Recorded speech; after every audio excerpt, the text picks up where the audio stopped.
where they have Mhm. Manitoba, Saskatchewan, with Yeah, very serious fires there. yeah, Well, we've been lucky. British Columbia and Washington State have been very lucky this year, yeah. considering the heat and lack of rain. Yeah, us too.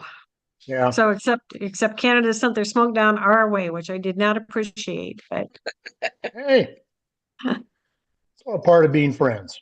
yeah. So Jody, how's your husband? Last time we saw you, you were taking him to the ER, I think. I tell you, yeah, we went to ER twice that night. Oh So he wow. ended up with 3 kidney stones, and I think he's passed one for sure. We go tomorrow, or no, Friday to get confirmation. I think he still has 2 more yet.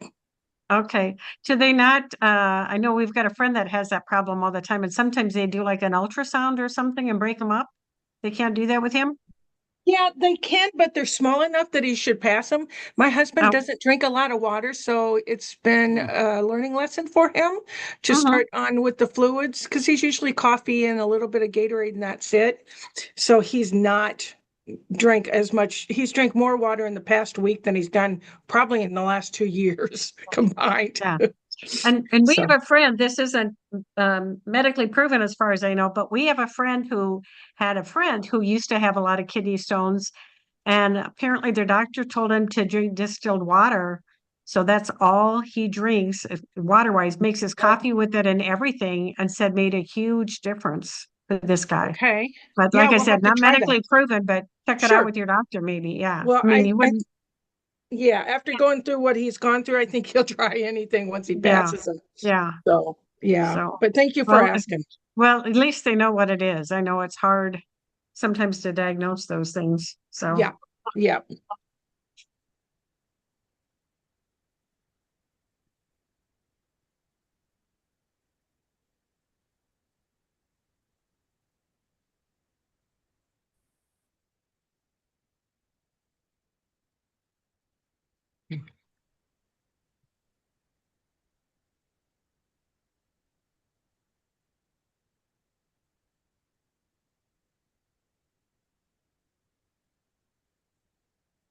hi Beth. Hi Bart. Hi. Things look pretty sparse in GVR. Yeah. Beth? Like, I see Kathy. You see Kathy. I don't see anybody else. Hi, Actually, Candy's there. Candy's there. welcome. And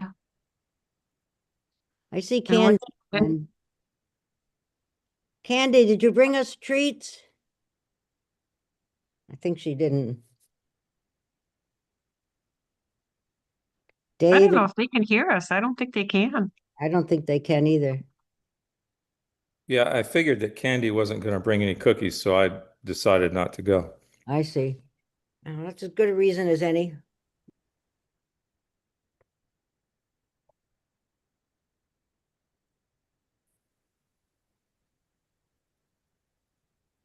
Hey, Scott or Kathy or somebody, can you hear us? Otherwise, we have a problem. Yes, yeah, we can, yes, we can hear you loud and clear. Oh, okay, good. Just checking. It was so quiet there, and it's like I can't hear anything. Make me to talk up here. Well, actually, it's Butterfield Lake.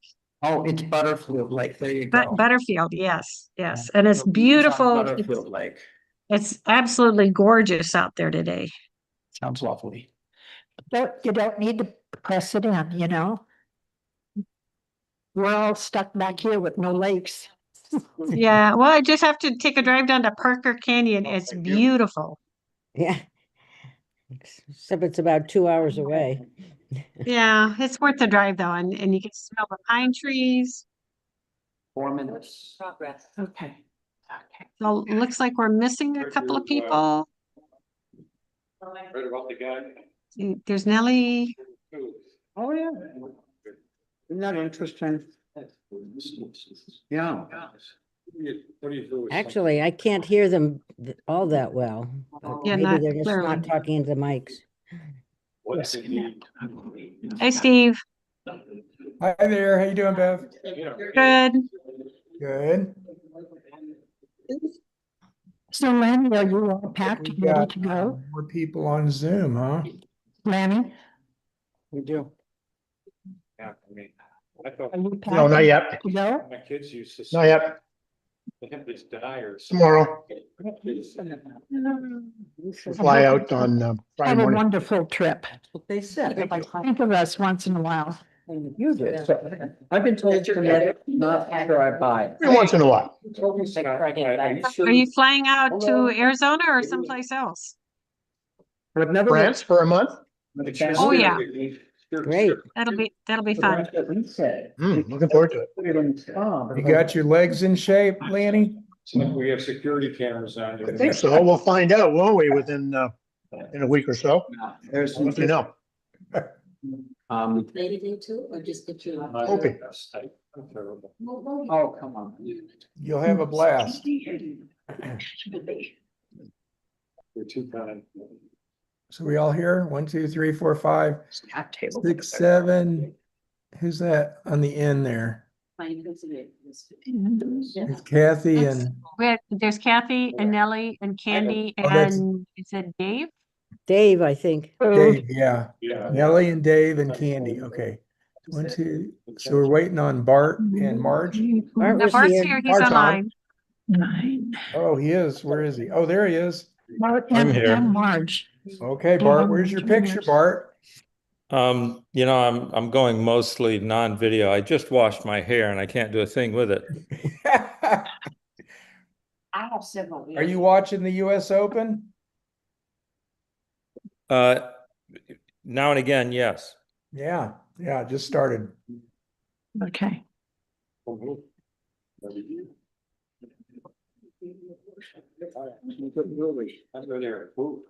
We have that too. Good. I really like that sample thing we did at the bakehouse. Yes. Oh, that was, yeah, do that again. That was some good food. I second that.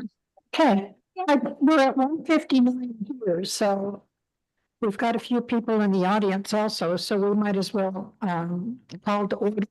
And, would you like to do the roll call? Where'd he go? Thank you. He's doing his hair. Art, are you still with us? It's on mute. Okay, never mind, I'll call roll. Hmm. Kathy Batchelor here, Candy English. Here. Nellie Johnson. Here. Bart Hilliard. Here. Oh, there he is. Steve Reynolds, Here. Dave Barker, Here. Beth Dingman, Here. Marge Carnell. I don't see Marge. See her on your right. Okay. Bev Wallace, Here, Lanny Smith, Here. and Jody Walker. Here. And Scott Summers, I'm sorry, here, there's an additional Ann. Okay, so item 2 on the agenda is to amend or adopt the agenda, and Nellie has a that she'd like to introduce. Yes, Madam Chair, I would like to move July financials from the consent agenda and those to the next meeting. Or could you repeat that, please? I would like to move the July financials, the consent agenda, then to the next board meeting, September. Thank So you. we'd be doing 2 months then, Nellie, July and August? Yes, we would do 2 months then. There was an issue raised on the July financials and we want to look at it again in finance. Okay, Okay, so we'll still have June on the consent agenda. So I will need a second to Nellie's motion. I second Nellie's motion. Okay, and all those in favor of the amendment to the agenda, please raise your hand. Okay, okay. 6, 7, 8. Okay, it's unanimous for all that are in attendance. Thank you. Then I need a motion to adopt the agenda as amended. So Kathy, Yes, can I ask a question? Because I'm just slightly confused. sure.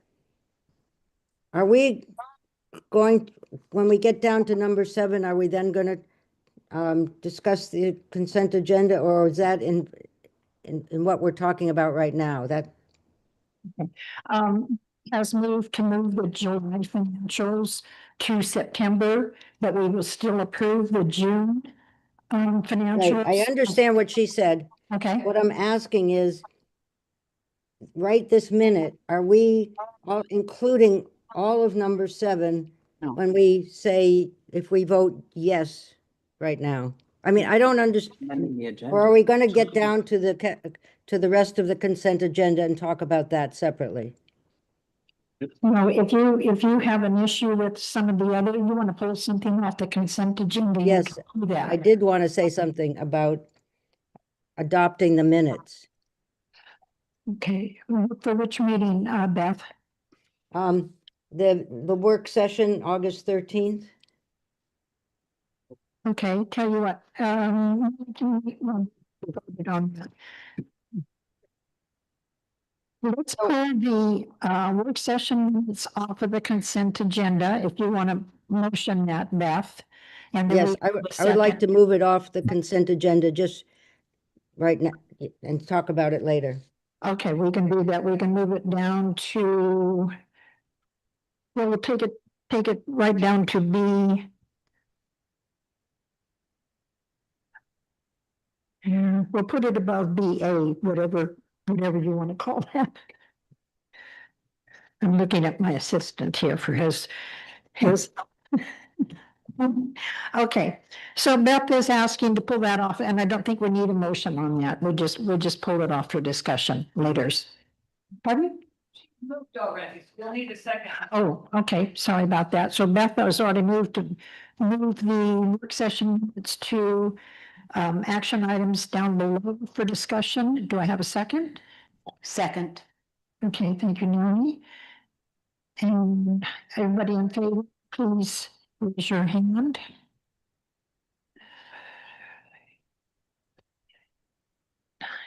All opposed? Did you raise your hand, Dave? Yeah. I'm sorry. You did. Yeah. Okay, so we're having this for everybody that's here. Thank you very much. Okay. Now may I have a motion to adopt the agenda as amended with those 2 items moved? I move adoption of the amended agenda. Thank you. And a second? Second, Beth is seconding it. All those in favor, please raise your hand for adoption of the agenda, and it's unanimous of everybody here. So thank you very much. Okay, president's report. I only have a couple things. I think we're all, most people are aware that April Hassan Hillard was moving to the Bay of California. And while she was there, unfortunately, doing some moving, she got into a head-on crash that hurt her body, I guess is a good way to put it, but I understand she's recuperating well. But I wanted to thank April for all the time she spent on the GVR board, and just to let her know that she'll be missed for her contributions. And then also a welcome to Jody Walker for accepting the remaining term of April through the next 2.5 years. Secondarily, I have a thank you to the volleyball club. They invited the board members to participate in their water volleyball games on August 22nd. I couldn't participate because I've never learned how to swim. So I did go and watch. Mary went and watched as well. So just wanted to thank them for their invitation to us. We do appreciate getting invitations like that, and we got to watch for a while and chat with some of the club members, and they're just a delightful group of people that had a great time. So it was fun to watch them. So very engaging group, but wanted to indicate to them how appreciative we are to be invited to things like that. And with that, we'll go on to Scott's report. All right, thank you, Madam Chair. I have a couple updates on some projects. We've all been waiting for the Desert Hills Pool and Locker Room to reopen. Those upgrades are nearing completion. and we should reopen the week of sometime between September 8th and the 12th. Once the locker room is finished, our painting contractor is going to repaint the lower breezeway and the rear patio area. We want to make sure that we do that all at the same time, as close as we can, so that we're not reopening something and then having to close it a few days later. Speaking of Desert Hills, the exterior painting is just about completed. We are expecting that to also be done sometime in the same time period, somewhere between the 8th and the 12th.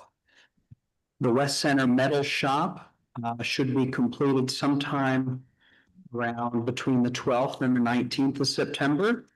We moved a large HVAC unit on top of the building this week. West Center pavement resealing and restriping project is currently in process. That should be completed by the end of this week. The Santa Rita Springs pool plastering and deck resurfacing is in process. That should also be completed by September 5th. Reopening will be shortly after that.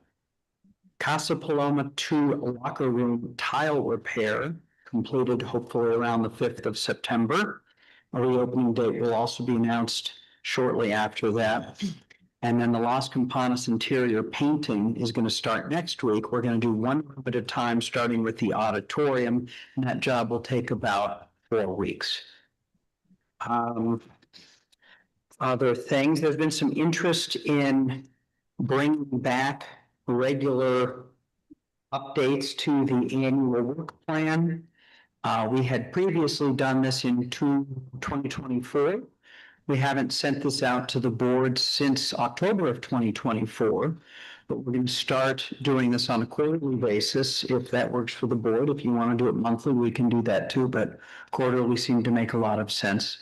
So the first time we're going to send you an update on the annual work plan would be first week of October, if that works for you. So with that, any questions? Madam Chair, Sure, no, thank you for the update. There's a lot going on. I want to recognize the staff. It's kind of like in Minnesota, we say summer comes, it's construction. It's like when summer comes to Green Valley, it's construction and repairs and maintenance. And it's nice to see things are getting repaired before the influx of our snowbird population. And there she goes on another emergency. So, but what I want to talk about, I believe your CEO report is on attachment topic 4, which is on the capital improvement projects plan. I'd like to talk about the pickleball question there, and it really ties into this one talks about the design and construction of 4 new pickleball courts. Restroom and club to pay for it all. I think when we looked at this a year ago, this was part of the approved budget. And this is a unique project for the pickleball club and for the board as we approved it, because they are financing it 100%. And at the time that it was approved, there was a discussion that we were going to see an MOU for this. I've tracked this back from the weekly tentative sheets that require a board action. And this item has moved away from having stated that it's an MOU. And I guess I'm concerned that, or maybe question, is it the intent not to have an MOU between the board and the pickleball club on this project? Or is that something that we're going to be seeing come into the future? Yeah, thank you for the question. We've been really following the timeline of the pickleball club on this project, and we had at one point hoped that this board could approve the concept plans and the MOU at this meeting. Since then, we've learned that question isn't going to come before the board till probably March. So, and that really is based on the timeline of the pickleball club. That's just what I've been told, but the design is, I think, down to 1 or 2 additional courts with some shade structures and some other improvements. In the capital plan that we're going to propose, we're looking at doing some fencing around the pickleball center to make sure that security is tighter, but we are intending to continue to talk and negotiate with the pickleball club an agreement to an MOU, but it's just been moved because the club isn't even sure if it's going to move forward yet. I guess my question is that the MOU language got dropped from the board tentative calendar. It just reads pickleball concept for a pickleball plan. I have no I understand, I'm on the pickleball club, I'll admit that. So I appreciate the planning that's been undergone by the pickleball club. It's very in-depth. I appreciate the staff's work on it. I just want to make sure that we get the MOU because it's a relationship issue that's formed with the new club where they're paying 100%. And so that MOU between us and the board, and so maybe it was just a wording issue. If we're going to get the MOU along with the concept plans, I'm fine with that. I understand the timing issue. It's been pushed back like almost 18 months now from October of 24 when we first started looking at it. So I have no problem as long as we'll see an MOU sometime in the future. Thank you. Yes, the MOU's been drafted and the club has seen it. We've talked about it already. We've gone back and forth with some various language since it was first presented to them. And I think that was presented to them in May, maybe. It's been a while. So we'll make sure to add that back to the calendar for future items. The language, I think, was just dropped off accidentally when we moved this action item from August to March of 26. And just for clarification, that an MOU is a memorandum of understanding. Just to get it into the record. My second question, and I appreciate the comment on reporting quarterly, because I'm one of the individuals that like to see updates on a CEO's work plan, and because a lot of effort is put into by the staff. And that's an annual work plan is one of our governing documents. One of the items, and the reason why to look at it quarterly is you just get a sense of the deliverables that have been committed to it. And so I totally understand why some may move back in timing. But the one I'm curious about is the issue of complete and document the results of an ADA audit of centers. A report shall be provided to the board once completed. The tentative date was April. Is that report completed, and is that something, if it's not, we could get a copy of? Because I know there was interest last year by some of the members. Sure, there's definitely been interest. Let me turn over to Natalie real quick. We were doing that in-house with our project management team. Can you give me a quick update? We have the report. I don't have an executive summary put together yet, but the good news is there's very little findings in terms of work that we need to do. So I think you'll probably see it reflected in the budget in really low numbers. Yeah, it's real good news. I would be interested in seeing the report as was committed, even if it says that we're in compliance. If we're in compliance, that's wonderful. Sure. It's just not, I just need to complete an executive summary, but I got the whole detailed business is just sitting on my desk. Okay, thank you Right, very thanks. much. Appreciate it. Kathy, Yes, any Yeah. updates on the Abrego South Pool? I'm sorry, could you say again? Any updates on the Abrego South Pool or spa with the issues with the cracking and the settling, et cetera? No, not yet. The core samples have been taken and the contractor consultant to our soil engineers are putting together their findings and their recommendations. We don't have those yet. Yeah, Thank you. thank you. Yeah, just for informational purposes, Scott and Natalie have been very, very good about putting all of this information on the Friday night reports in the e-blast, and I would like to thank them very much for that. There was like a page and a half on the South Abrego pool. But that's not just for board members, that's for all members to understand and read and see where we stand on some of these projects. But they're very good to keep us updated on a weekly basis, even though we don't meet until monthly, as to what's taking place in these projects that are getting done. So I just would like to say I really appreciate that. These calendars that we have that we get weekly also is a very fluid calendar. Scott's been doing this since he came to work here almost 5 years ago. And it keeps us aware of things that need to be done at a certain point, even though they may go on the calendar months before we get to it. It's a reminder for board members as to what's coming up. And then there are some things that will come up that are only known about maybe at the last minute, but they still get on the Friday update to let us know that it's coming up. So with this tentative schedule that we get every Friday, I just would like for people to know that Scott does keep us aware of the things that are coming up on the agenda that we'll be discussing. And Nellie is right, the pickleball MOU was on there. But again, it's like a fluid type thing. Things come on, things go off. And apparently, I'm assuming that pickleball club wasn't quite ready to get to that point if we were talking about maybe next March. Doesn't mean the projects aren't going to happen. Just means that there's been discussion behind some of the scenes that people are not ready for just yet. So that's probably why it's not coming to the board. Just a clarification on those items, that's all. Okay, next thing, I'm sorry, Scott, were you finished with your report? I am. Yes, I am. Thank you. Okay.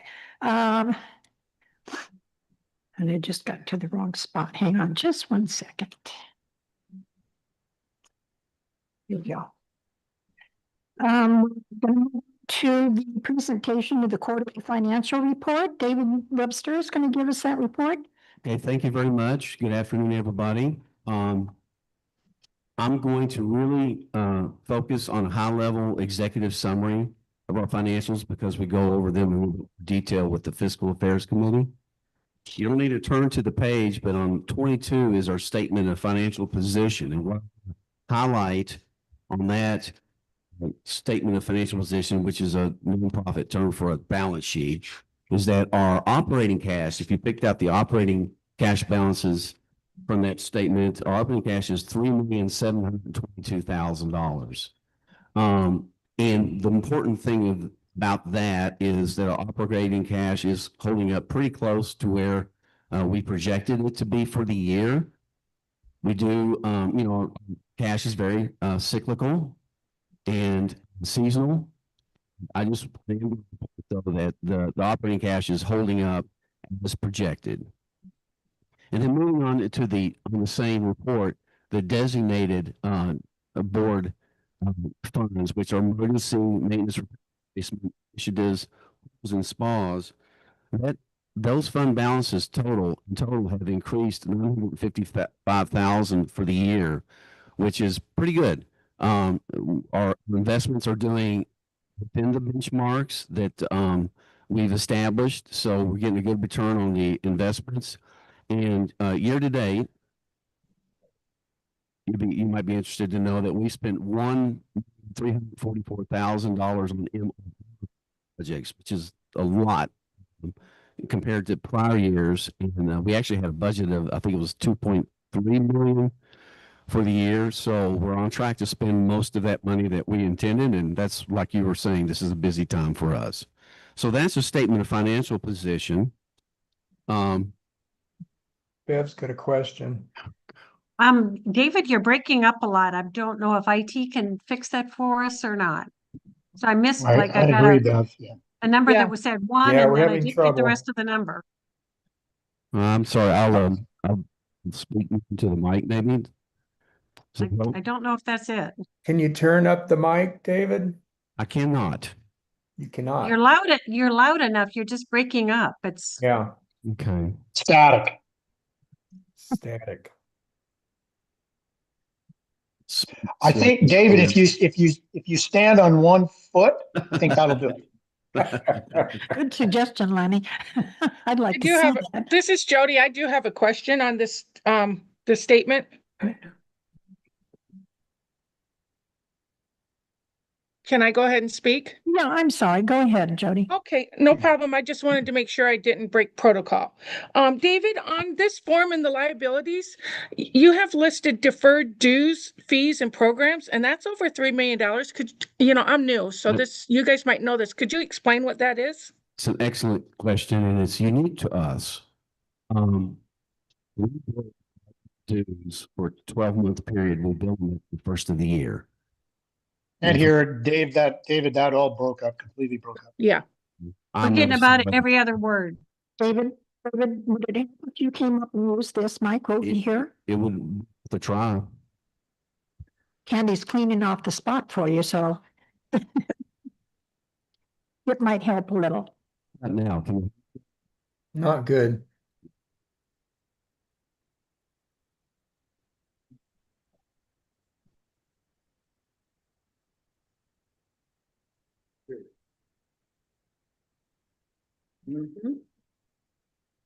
Well, we could try it and see what happens.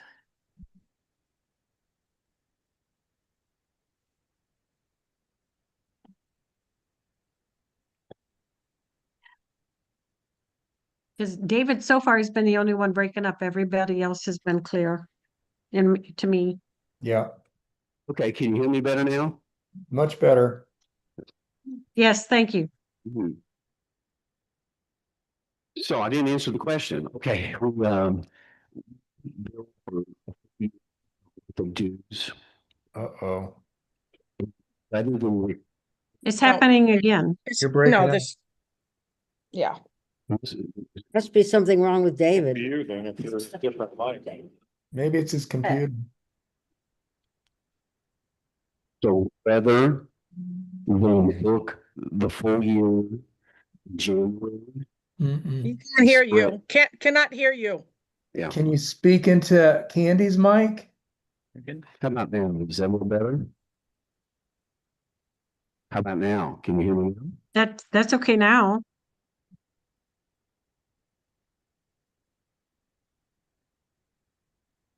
Yeah. So that liability is effectively distributing that income over the 12 months of the year. Be able to hear that? I Yes. still don't, it doesn't make sense. You have it as deferred dues fees. So, to me, it looks like we have potential members that might be paying on a monthly basis, or we have delinquent people that, are we 100% paid from all our members? Or is that what this category is? I don't know. Yeah, we're not 100% paid by all members, but this category is a method to allocate the income from dues and programs and put them into the months that they are earned. And for dues, that's equal amount over 12 months. Now, programs, we might receive payment for a future program. And so it gets put into that liability account and then recorded as income in the month that the program occurs. Okay. I hope that's clear. So you're spreading out members' dues equally each month, and when that month comes, you move it out of this account into the cash equivalent account. You got it. Okay, now I have another question. What percentage are we of delinquent dues? Do we have an idea? Delinquent? Quite low. It's very low. Yeah. Okay. Just if you could get a percentage for me is all. It's just curiosity. Yeah, I'd rather not guess. Let me get back to you on that. Sure, no problem. Okay, that's it. Thank you very much. Oh, good. Thank you. Let's see. Thank you, Jody. Is there anybody else that has questions for David on his report? I don't think, are you complete with your report? No. I didn't think so. Sorry. No, that's, We were just doing it. that statement. Okay. The other statement is a statement of activities. It's on page 23, but I'm really not going to spend a lot of time on that. I'm just going to tell you that as of July, we were under budget in revenue for 150,844. With regard to our expenses, we are under budget $167,006. So what I reported out to the FAC is that if we net those two out, in the totality of the budget, We are pretty close to right on budget as of July 31st. But so what I would like to do is move to page 2, which takes those numbers and projects them the fiscal year ending December 31st, 2025. And I will take a minute to look at those numbers. And you can see that we project capital revenues. I'm going to start with the third line. The members' dues are pretty much with 0.2% on budget. And then fees, all of our fees are percent budget. But in the capital revenue, because it's the second largest revenue item on the financial statement, I'm going to take a second and say that we are $40,700 better than budget as of July the 31st. And $1,700 the budget projected for the year 2024. 25. I'm sorry, I got my years mixed up. So for the whole year, we're going to project to be within 1% of our original budget. That's a realistic projection. We're already 13 rooms ahead year to date, and we're projecting staying flat for the rest of the year. That's the best my crystal ball can estimate. Now, what's really interesting on this financial statement is you see that recreation is $291,559 under budget. And those are programs. Those are mostly big things that did not occur throughout the year. But I'm going to jump down on you. If you look down to programs on the expense side, you will see that we have saved your budget on those expenses, $255,736. Not exactly a wash, pretty much an offset. The investment income was a better than budget. We're glad to see that. 76,030. And again, these are our projections for the current year. But in other revenue, we project to be 72,316 under original budget. And that has to do with we had a credit card fee policy that we implemented, and we did not receive the revenue that we budgeted. On the expenditure side, David, I have a question. Yeah. Maybe for Scott, and it's my favorite topic, which is the recreation revenue stream. We're projecting 35% under budget. What we put a lot of thought and effort into there. What are you thinking about for next year? Is this a trend? We budgeted a bit more conservatively, but we are still optimistic that we are growing our program. We're still fine tuning what we think that revenue and those expenditures are going to be, but we're nailing it down, and we're going to present that to the Fiscal Affairs Committee, I think on the 16th. So it's not quite as ambiguous as this, but it's still pretty not ambiguous. Ambitious. Ambitious, thank you. It's still ambitious, but not quite as ambitious. Do we have any sense of why members are not signing up? Yeah, I think we do. Did you want to answer that, Steve? You gotta, if that microphone works, it might not.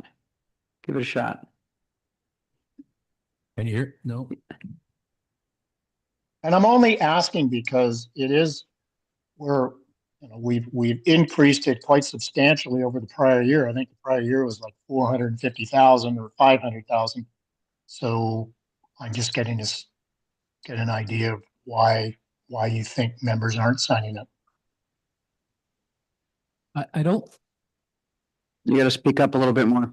I don't think it's so much that members aren't signing up as it is that we had not been able early in the year to get the scope, the large events, as many of the large events that we thought we were going to get when we budgeted 2025 in the summer of 24. Changes we've made going forward, including we are now a year and a half out in scheduling rather than just being a few months out in scheduling. And we're able to get those large events in. So we are, and as Scott mentioned, we're also being able to be much more specific about our budget and what our expenses and our revenues are going to be for certain acts. So that's the Okay. biggest reason. Thank you. Thank you. Thank you, Lana. Go ahead, Dave. Thanks, Ken. So on the expenditure side, you can see that we are going to project to be $83,000 budget on our facilities and equipment. And there's that's the second largest line item on our expense category. And I do know that the thing that keeps popping up is we're having unexpected fire suppression related expenditures this year. That's a part of that difference, the 83,000. Our total personnel costs are projected to be 126,000 under budget. That's primarily due to some vacancies that are remaining open. And then we talked about the program expenses. They're going to be considerably under budget, but so was the revenue. And so the bottom line here, I'm getting too far in the weeds, is I want to say that right as of July 31st, at the close of those statements and what we presented to the Fiscal Affairs Committee, was that we will end up the year with an $8,497 deficit. As always, and I really mean this, that can vary a couple $100,000. But I think that's a realistic, conservative estimate. And that's where we are as of today. If you have any questions, I'll be glad to address them. Scott has a question. I have more of a statement. That's a great number to be dealing with compared to what we had last year.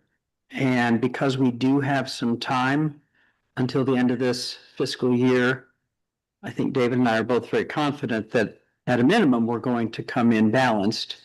And hopefully we will end up somewhat in the black in the other direction. So we're both optimistic that we can do that. Madam Chair. Nellie? I just want to commend the staff for putting the assumptions on the page. Anytime you do a forecast, it's a forecast for one day, particularly in this uncertain environment, and particularly this year in the uncertain environment as we look at the impact on tariffs and our expenses, not only our expenses, but our contractors. And so I appreciate it. And as we in the Finance Committee are moving forward with looking at the budget, we'll be working with the staff coming in September and fine tuning numbers for the rest of the year and for next year. So it's a very, very uncertain times for anybody, and including GVR. And I appreciate the work that staff put in this and listing the assumptions on this page. Thank you. Thank you. Does anybody else have any questions from the board? I'm sorry, you're not finished, are you, David? I am finished. I'm so sorry. No, you're fine. Is there anybody from the audience that would like to make a comment? Okay, well, thank you, David. Appreciate it. The next item on the agenda will be the committee reports. We're going to start out with Bev on the audit committee. Nothing at this time. Okay, thank you. Board Affairs, Candy English. Hi. The Board Affairs Committee met on August 12th, and at that time, we had three main items that we wanted to review. The first being the CPM changes to the member code of conduct that I think has been shared with members online, and also Scott is going to review that later in this meeting. The second item that we reviewed was the guest pass policy survey that was sent out to members. And then we looked at the findings from that, and we're still discussing certain things that we need to do in order to improve our guest pass policy. And then the last thing we looked at on that date was bylaw changes concerning committee composition and terms of directors. Our next meeting is going to be on Tuesday, September 9th at 1:30, and we certainly invite anyone who would like to attend to come to the meeting. It's over here in room 2, which is the conference room off to the side, or you can also look at it after the meeting And then you can see it online. At that time, we're going to continue working on changes to the guest pass policy and also continue with the bylaw changes. Okay, thank you. Welcome. Fiscal Affairs, Nellie Johnson. Thank you. Fiscal Affairs has been very active since May, when we last reported to the board. We have met in May, June, and August. And during that time, we've been focused on dedicating our time to exploring the various factors that affect our home sales, both nationally and in Green Valley. And as you know, we have about a $13 million operating budget, and home sales represents about 22% of that budget. So understanding the market for home sales is important. So work has been done in understanding the trends, as well as understanding the housing developments in Green Valley and the fact we are landlocked with very few new developments planned in the upcoming future.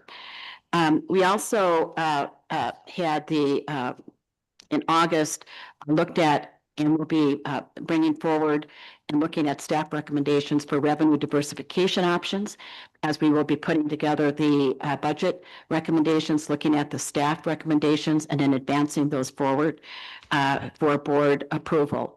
Our meetings coming up are September 16th on the operating budget, and then we meet again on September 23rd. We will also be looking at the reserve studies done by Browning, as well as the pool reserve reports. Those are important documents. Particularly, we're focusing on the high level. What are the expenditures and the criteria as far as adequacy of the funding of those reserves?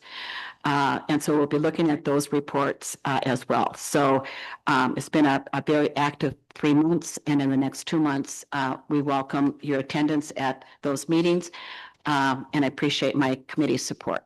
Thank you. Thank you. Investments, Lenny? Thank you, Kathy. Yes, we held our session in July. We was primarily with two issues that we focused on. The first issue was providing a bit of an education session for all of our committee members. We have committee members with different levels of knowledge as well as time on the committee. It was an opportunity for us to review the roles and responsibilities of the committee members, the roles and responsibilities of our investment advisor, as well as staff. We reviewed what the fees are, how they're charged, how we pay them. We also thought it was a good idea to review our risk tolerance for each of the funds, because as you well know, the risk return expectations that we have for each fund are different, and the appetite that we have, as well as the benchmarks, the return benchmarks that we have are also slightly different. So I think at the end of the day, the feedback I got from some committee members was they felt more educated, more knowledgeable about how our investments are invested. And I think it's important for us to all remember that we do have for a not-for-profit organization, we do have a fairly sizable investment portfolio. So I think it's important for committee members who are on that portfolio, as well as board members, have a good understanding of how our investments are invested and what we pay. In that vein, David and I, in our review of the education session, noticed that the contract that we have with Corient had not been reviewed or renewed since 2019. So it's slightly out of date. For example, the contract was undertaken with SBH, which is an organization that no longer exists. So David and I believe I believe with the GVR lawyer, we're going to sometime in the fall, we'll be taking a look at that contract and updating it so that it reflects current state. And finally, as David mentioned, our investments are doing well. We are projecting to be slightly ahead of budget by about $70,000. That's assuming that the investments continue to grow at the pace that they are growing now. But the world can change between now and the end of December. And that's it for investments. Thank you, Lanny. The next one is nominations and elections. And excuse me, being as how April's not available to give that report, I'm going to ask that we pass on that one until next month when we have a new person in charge of that committee. So we'll go to planning and evaluation. Steve? Thanks, Kathy. The P&E committee met in June, July, and August. We completed the review of 4 club applications and approved a 5-year capital improvement plan for recommendation to the board. The committee also voted to recommend to the board merging P&E's functions into the Fiscal Affairs Committee next year. As we know, this would be a bylaw change requiring a vote by the members. So I appreciate all the committee's work, and it was interesting working with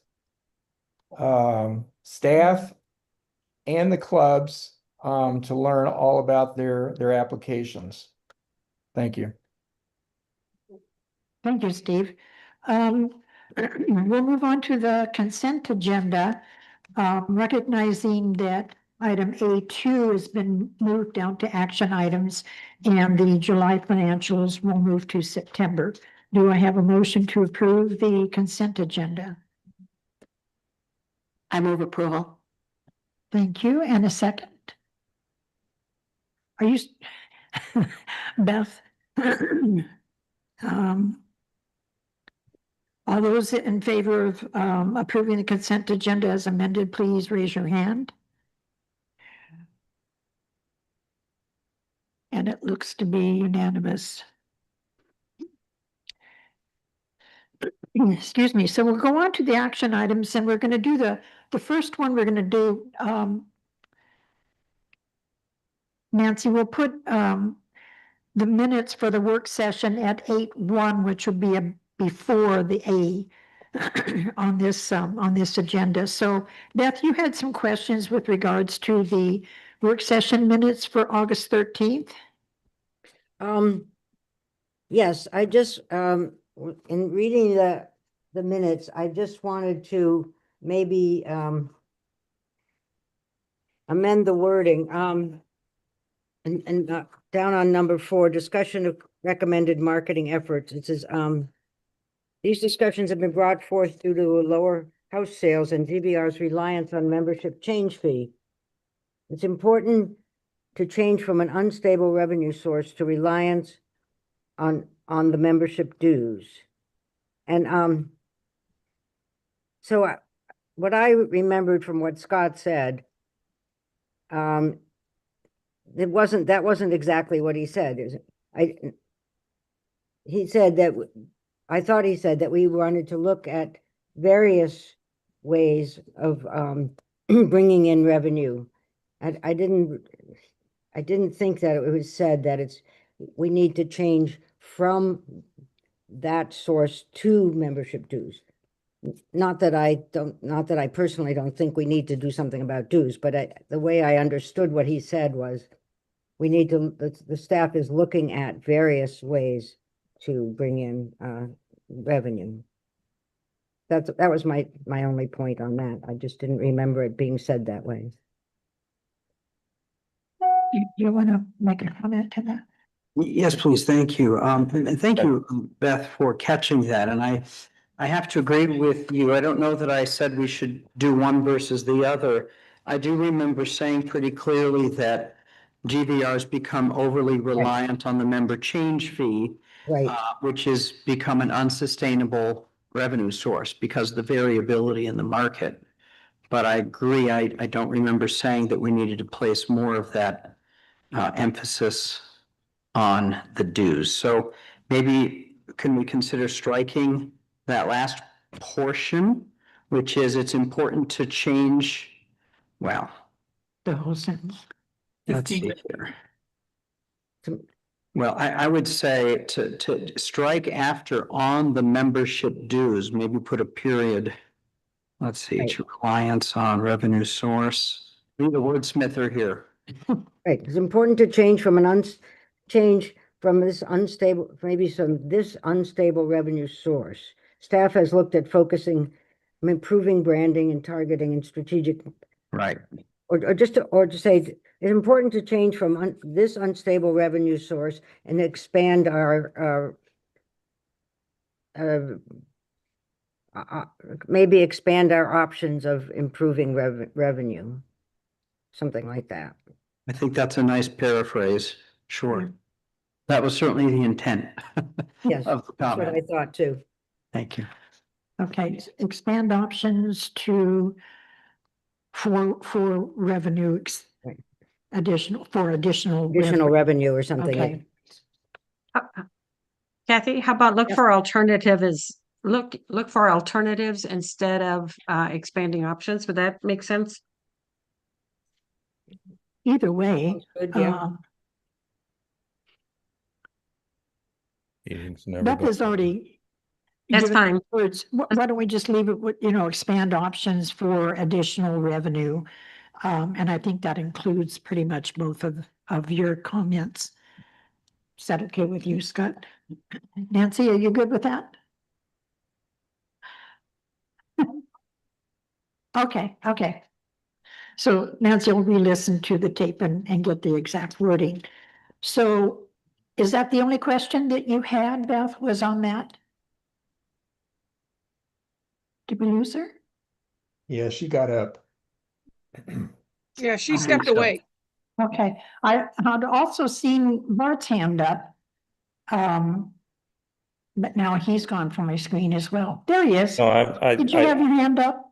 I was just going to join Beth in saying that that's not really what I heard at the meeting either, but that's water under the bridge. Thanks.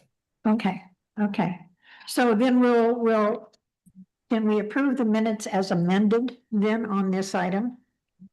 Was there a second on that one? I'll second it if it wasn't seconded. I can't remember. Okay, so Beth, you made the motion to make that change and Nellie will second it. All those in favor, please raise your hand. And that's unanimous. Thank you, everybody. Thank you for catching that, Beth. Okay, Okay, next item on the agenda would be, I'm sorry, I need to find my paperwork here.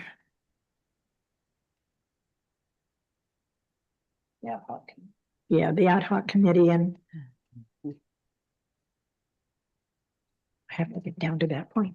Okay, and this item I am bringing forth asking for an ad hoc committee to be reestablished. We had a committee that was established last year to work with the GVR Foundation, and then the way that it turned out was that the board's committee just worked within itself. And the last I heard was the minutes of October 23rd of 24, and there was going to be another meeting in November, and as far as I know, that meeting didn't take place. So at this point, I am bringing back the idea of reestablishing the ad hoc committee to work with the GVR Foundation with regards primarily to the MAP program, but we may discuss some other things. I have the 4 items that were listed here in the staff report where we would be going forward, and the committee would be represented by myself as chair, Nellie Johnson, Steve Reynolds, and to include Tony Zabicki, who would be a general member at large. So there will be 4 of us on the committee. It will be an open meeting, so anybody that would like to come and attend when we establish when the meeting is going to be. We have some people that are out. I think Nellie's going to be out part of most of September. Beverly Tobiason's going to be out for a large portion of October. So it may be the beginning of November, but we're hoping to bring a report back to the board at the end of November. as I stated in this. So I would move to establish the ad hoc committee to meet with the GVR Foundation, as I've stated here for the items and for the completion of the term to be November, a report come back to the board in November. Yeah. Okay, I had a motion first, and could I have a second, and then we can discuss it? I second it. Did you second it? Thank you. Okay, now I can take some questions. Beth? I just wondered why it was terminating in November. That's all my question is. I'm Why it sorry. wasn't sort of open-ended. I'm sorry, I didn't hear everything that you said. I didn't understand why you said that the committee would be terminated in November, would be done in November. Because hopefully we'll have an agreement between the two corporations moving forward. And then we can bring a report back to the board in November, to both boards in November. Okay. Mark? Thanks. I guess first I have a question. We haven't dealt that much in ad hoc committees, at least since I've been on the board, which is about 5 years. But the only ones that I recall consisted only of board members.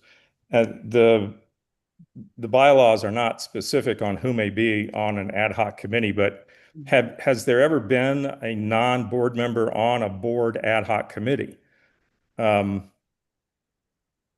It's not that I have anything against Mr. Zabicki. I don't know that I even know him, but is that something, Scott? I'm wondering, is that something that is possible with an ad hoc committee of the board? I think you can do either. It's not, the bylaws don't restrict who can be on it. It can be made up of just the board or members in good standing. Or a combination thereof.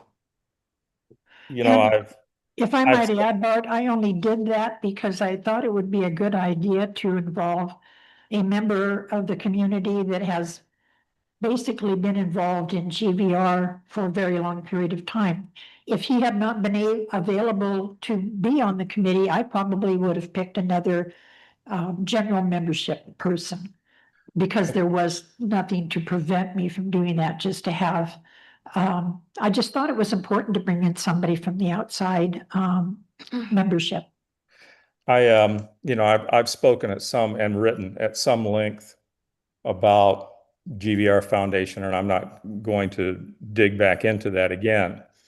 But I will say once more, as I've said several times, that one of the best things that has happened for GVR in the past 5 years since I've been on the board was GVR Foundation's termination of its earlier so-called resource sharing agreement with GVR. The purpose of specifically aligning with any particular 501c3 in the community is a little bit elusive to me. It's great that GVR Foundation has supported and wants to continue to support the member assistance program, but because I think it would be a mistake to enter into an agreement similar to the earlier RSA, I think it's a bad idea even to start up the ad hoc committee again. And I'm just one of 11 board members, but that's why I'll be voting no. And I would vote no if there were a proposal to ally with any local 501c3. I don't see a valid or meaningful purpose to it. Thanks. Thank you. Madam Chair? Yeah, Nellie? I was on the ad hoc committee last year. And we did accomplish one thing, and that was to recognize the importance of the MAP program and move forward with the application, which is a very important item for our members, but also indicates the foundation support. However, then the committee never met after the MAP applications. We didn't have the opportunity to talk about the relationship, and the foundation has really put in this past year. In fact, they celebrated their first anniversary raising money with bingo. And that takes a lot of volunteers and a lot of efforts, and they need to be recognized for that in raising dollars. But they also have an endowment program, which is something that is worthy to explore how that would work between the two organizations. Lastly, the definition of MAP is not defined clearly. So while it's right now used for member dues for assistance for people who are financially struggling, there are opportunities to look at ways to, for those who are financially struggling, perhaps to take classes, to be encourage more social engagement with them. So that I support sitting down at the table and having a discussion with the foundation and with us, and to see how we move forward with them, because it is a very valuable relationship, I think, on behalf of the GVR, but more importantly for our members in the community. Thank you, Nellie. Beth?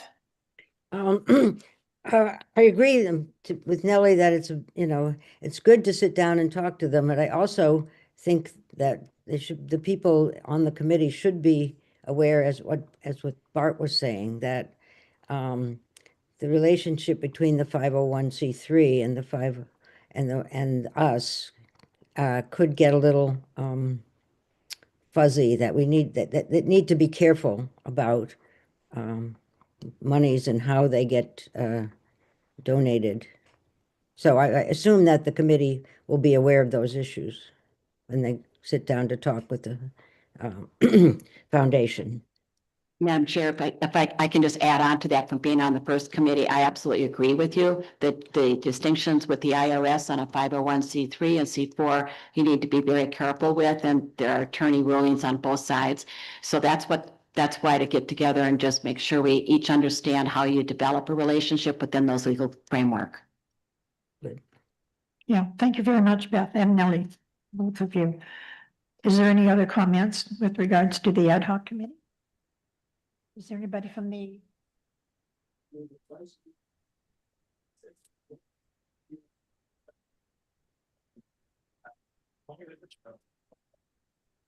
Can't hear you.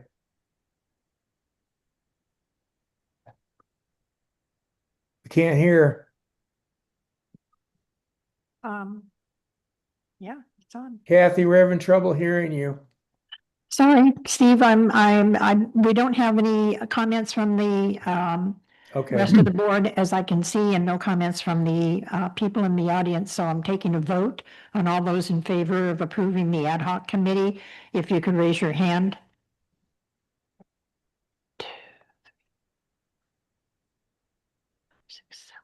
I get a count of 8, and all those opposed. We have 1.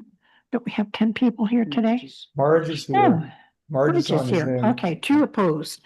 Thank you. And then Jody. Jody, did you vote? She was in favor. In favor, okay. So that would be 11, so 9-4 and 2 against, and the 2 against would be Marge and Bart.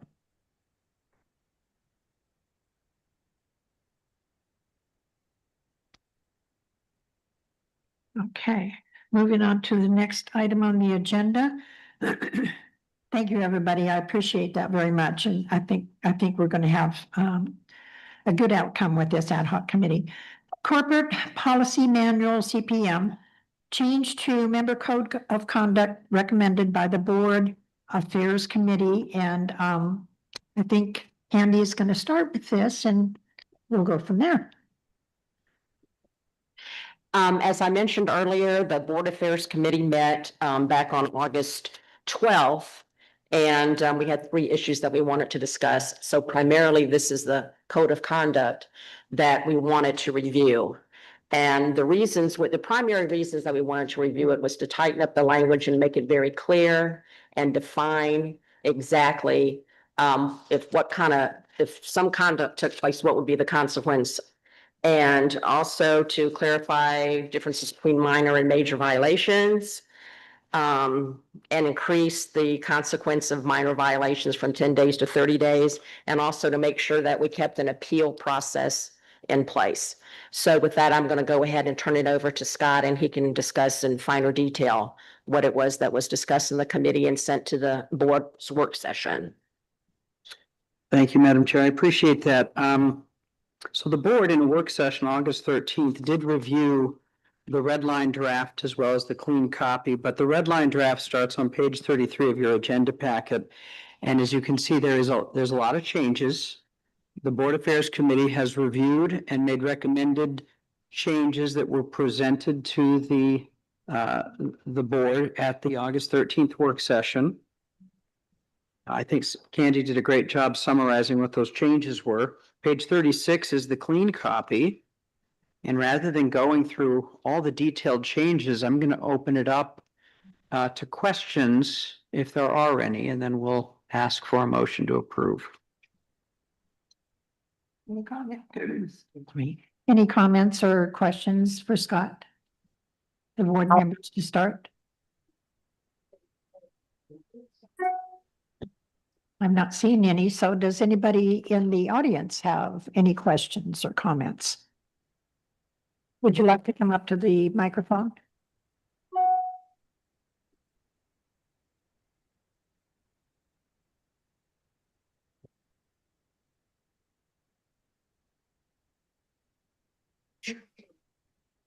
Thank you. If you could give us your name and your GVR number, Right. please. My to name is start. Chris McCrummond, and I do not have my number memorized. It is 265976. Thank you. I don't have a packet because it looks like they ran out of the packets out there, the meeting minutes. So I did look at the language prior to the meeting, and I want to thank the whole board and everybody for all their hard work. I've been in public schools and been on boards, and so just want to thank every single person here and on Zoom. I know the work that you all put in, so thank you for that. As the code of conduct, I just want to bring up some comments from myself and my wife. We use the facilities every single day, and so we see how many people use the facilities. I'm glad that the wording is being strengthened. I do hope that in the future that we have this language, but we also have enforcement. Unfortunately, I've been a part of two major incidents in the last 2 months that have really caused me to have a lot of concerns. One in June and then one just last week. And in both cases, unfortunately, bodily violence towards me was threatened. So I want to work together. I'm always about solutions. I'd love to be on a committee. I'd love to work towards the solutions, but right now I feel like there is an enforcement issue at especially the gym and the weight room where people are coming in and they're not being checked for badges, and that's in a crux that was really two people, I believe, didn't have memberships and were threatening to assault me. And so I just wanted to bring that where I really love the language, but I just really want some enforcement as well. And I'd love to serve on a committee to help brainstorm ideas. And so thank you for that. Chris, thank you very much for speaking up. Candy had indicated the next meeting of the Board Affairs Committee is on September 9th, and our committee meetings are always open to our members. We would love it if you could come and speak to things that have taken place and encourage more enforcement based on the committee who is making the decisions. Would be great if you could attend. I'm going to put them on my calendar.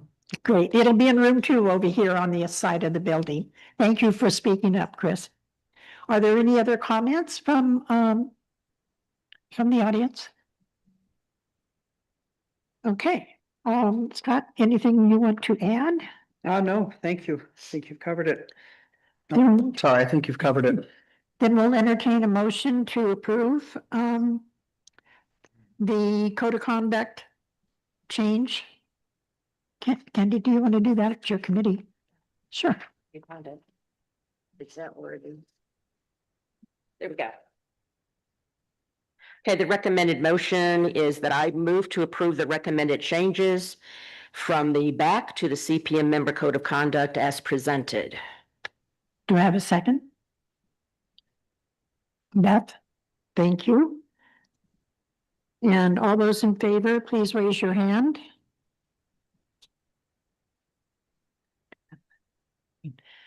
I can count 10, but I can't see Marge. I can count 9 because I can't see Marge or Jody. So are they? Right there.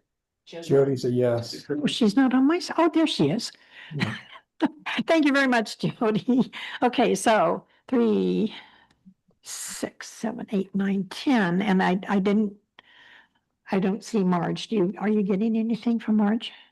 Okay, so we have 10 yeses, and are there any opposed? Okay, then, and abstentions? Okay, then the motion is passed to make the change on the code of conduct. Lanny, do you have your hand up or not? No? Okay. So the next item on the agenda, excuse me, is the CPM change to clubs holding competitive events. Steve Kindred, who's in charge of that area, has a recommendation for us. Thank you.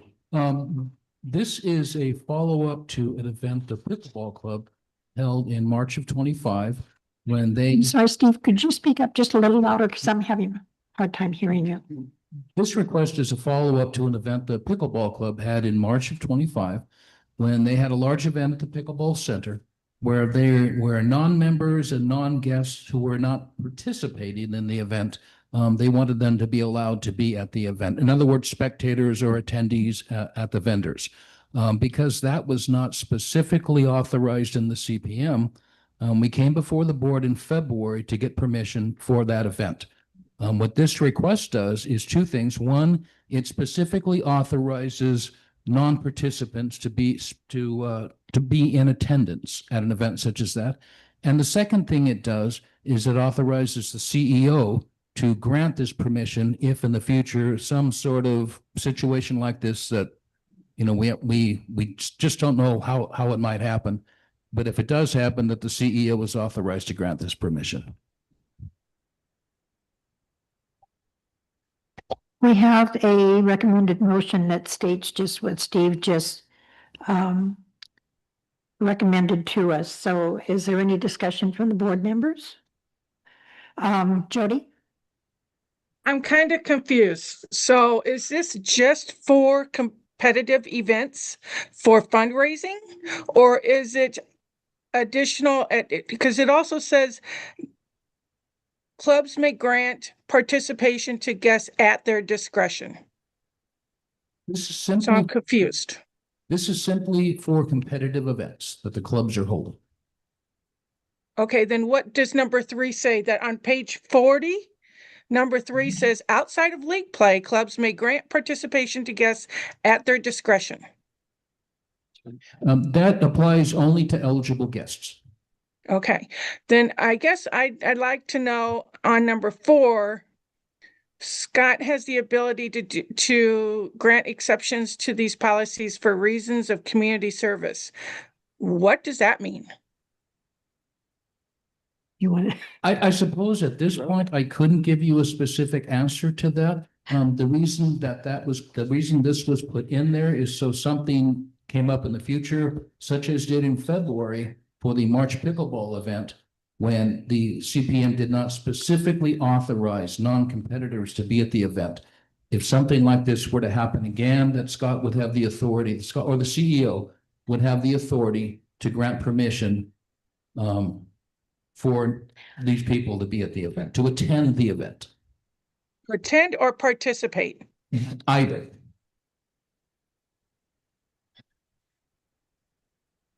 We were defining in February, we were defining participation as actually competing. So this could allow anybody within the 20-mile circus or circle to participate in an event on GVR property. If either granted by the CEO or if it conformed to item 1 when it was a club competitive event, yes. Okay, thank you. Okay, I thought I saw another hand up. Bev? Lawless. Jody just mentioned the 20-mile circle, and I don't believe it's restricted to that. So if the pickleball club or tennis club wanted to have competition come down from Tucson, they could do that. That's outside the 20 miles. I don't see a reference to the 20-mile limit in here. So it doesn't matter where they're from, correct? That's correct. The 20-mile limit, somebody from Tucson would not be in the 20-mile limit, and they would qualify in attendance as a non-GVR member or guest. Mm-hmm. Mm-hmm. So basically, we're talking about people that are within the 20-mile limit. Correct. Okay. Thank you. Kathy, can I ask a quick question? Sure. I think I sort of understand Jody's question because it's a little confusing to me too. In paragraph 3, this is J3 on page 40 of my meeting book, says outside of league play, clubs may grant participation to guests at their discretion as long as those individuals are eligible guests as defined in part 1 section, etc. To me, I'm not sure I see the point of that, because if they are eligible guests as defined in etc., they are guests of some GVR member. They aren't guests of a club. They are guests of a member. And if they aren't eligible guests of a member, I don't see how the club could permit them to use GVR facilities on its own. And so, and it says as long as those individuals are eligible guests. Well, they would have to be, right, in order to be authorized to use GVR facilities. So, and yet I seem to be hearing Steve saying that clubs could authorize people who live within the circle. In other words, they live closer than 20 miles to GVR to use facilities. And I don't see how a club could authorize that unless I'm missing something, because I think that would help me out. I mean, I suspect that paragraph 3 or section 3 there is superfluous and seems to imply that clubs can give permission to people to play when, in fact, as we know, it's only GVR members that can authorize a guest to use GVR facilities, I think. Scott, your thoughts? Yeah, I think the primary goal here was to try to find and develop a policy so that we wouldn't have to bring a question back to the board like what we brought to you in, was it February? I think overall, we're fine with bringing these back. This was really an idea of how we could create something that was policy related, and so therefore it would be up to the CEO so that you wouldn't have to have this discussion during a meeting instead. But in terms of, reading this, I mean, Jay says the non-GVR guest policy for competition or participation in clubs is as follows. Number 1 is GVR clubs may host and this is what it says now. GVR clubs may host competitive events and allow non-GVR members or guests to participate. That's what the current language says. And we added or be in attendance, because before there was questions about could they be even spectators watching this event. And so the board in February said, yes, they would allow attendance of non-GVR members to be in attendance at that particular event. I, What was so that? you seem to be, at least as I understand it, so what you're saying is that paragraph 3, which says outside of league play, comma, clubs may grant participation to guests at their discretion. But I think what maybe we intend that this mean is clubs may grant participation in competitive events. Well, 3 is existing language, first of all. I just want to clarify that with everyone. We haven't proposed changing 3. Maybe we need to clarify 3 if it's confusing. Well, it's confusing to, I guess I don't fully understand it. As a board member, number one, I am solidly behind you in pursuing anything that will shorten board meetings. Number 2, my fear as a board member is that at some point there's going to be some happening on GVR facilities that will keep away people who, GVR dues paid members will not be able to use facilities because of some big event at which there's a fair number of people who aren't GVR members participating instead. So I want to keep that risk at a minimum. And I don't think that's what 3 says. I mean, we're talking about outside of league play. So this would be any other type of activity. A club may grant participation to guests at their discretion, at the club's discretion, as long as those individuals are eligible guests. And we have defined what an eligible guest is. So that means they cannot be within the 20-mile limit. They have to be here temporarily, which isn't really defined, but we're working on that with our guest pass policy. So number 3 means you have to be an eligible guest. If you're going to be granted by the club cannot grant you to participate if you are not an eligible guest. And number 4 is really just more of a blanket statement. If there's a community service or some type of community activity, that, depending on what it might be some type of community event. We're part of a region here, and therefore we would want to be able to participate. And for those that are that probably wouldn't qualify as an eligible guest, then they could participate in the community event or community activity as well. So it really depends on what that community service or community event would be. But this would grant the CEO the ability to do that. Again, I'm almost kind of leaning towards Bart on this because I want to extend your meetings a little bit and bring this back to all of you so that you can maybe noodle through it and feel a little bit more confident about it. But I think number 1, though, I think it's important, and I would encourage you, if nothing else, to approve the language in number 1, which is or be in attendance, because you've already got language that says the club may host competitive events and allow non-GVR members or guests to participate in that event. But it didn't say that they could be in attendance at that event. Right. And that's why we brought this to you in February, and you agreed that that seems silly and that we should allow those that aren't going to compete to actually attend and watch the game. So at a minimum, I would encourage and urge you to at least adopt 1. Number 4 is a little ambiguous, I get that, but it really would only qualify or come into play if this was some type of community or regional type activity that GVR was participating in, and we were encouraging those that wouldn't normally qualify as an eligible guest to participate. Steve, have I summed that up all right? Yes.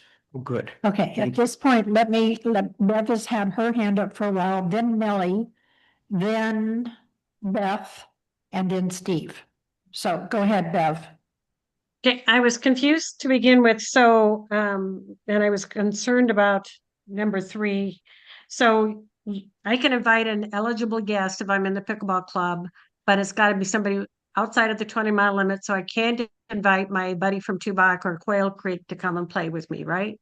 Correct. Do I understand that correctly? And then on number 1, I have no problem with having a competition and having some attendee who's not participating come and watch, was that an issue in February or March, or what was that a problem with people coming to watch?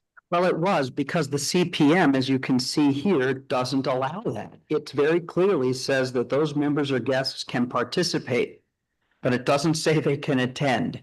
So we Okay. were being extra cautious in coming to the board and saying, technically, they can't just attend. Technically, it Okay. says they have to participate. So we added Okay. the language that they could attend, and the board at the time approved that. Okay, so I'm fine with that, and so long as it eligible guests, it, you know, it's the same rules that have always applied. If you're not eligible, you can't play on our courts. Correct. So I'm okay with that. I didn't understand quite how that was written, so thank you. You know, I think Mark got hung up on the, clubs may grant participation to guests at their discretion. But to me, when you read the next part of that sentence, as long as those individuals are eligible guests, and we already have a criteria for eligible guests. So no, any person in any club cannot just invite a friend that lives within the 20-mile limit because they are not eligible guests. That would be my opinion. Next. Well, I think point three is an item that Board Affairs is dealing with in September with regard to the broader issue with regard to guest passes. So that is not what is being proposed here for change. So I'm going to speak in favor of both the amendments that are presented here. The first one is it has to be in attendance is more of a not a technical amendment, but it just clarifies the CPM. And so I think that's warranted. But I would support also number 4, because the one discussion that I've heard in some groups is for reasons of community services is working with the Parkinson's Association in modified pickleball. You would have people who are maybe non-GVR, GVR club members, but there's opportunities to do that. I think to give the authority to the CEO to acknowledge how does GVR and meet the social welfare, which is part of our challenge, or not challenge, our IRS responsibilities. This is a way that we can do that. And so it's a defined community service that's being requested by an external group to the CEO. And it's usually on a limited basis. So it's just an opportunity for us to be a partner in the community. That's what it is. Beth, you're next.